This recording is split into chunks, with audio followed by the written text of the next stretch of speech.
Good evening everyone. এখন বাজে সন্ধে 7টা মতো, রেডি হয়ে চলে এসেছি একটা বার্থডে পার্টিতে। তো আসার পরেই প্রথমে দরজার সামনে ছিল ফুচকা স্টল, তো ফুচকা খেয়ে নিয়ে এখন চললাম ওপরের তলায়। যেহেতু সামনে স্পেসটা খুবই কম, তাই ওপরের তলাতে সমস্ত কিছু অ্যারেঞ্জ করা হয়েছে।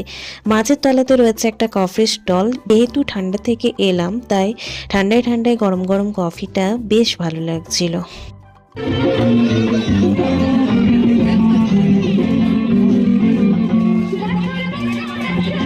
চলে এসেছি যেখানে মেন অনুষ্ঠানের জন্য আয়োজন করা হয়েছিল একদম ছাদের মধ্যে। আর এখানে যে হোয়াইট কালারের ড্রেস পরা বাচ্চা মেয়েটি রয়েছে, ওরই হচ্ছে আজকে বার্থডে। আমরা এসেছি অনেকক্ষণই হয়ে গেছে, আর এখন বাজে প্রায় 8টা সাড়ে 8টা মতো।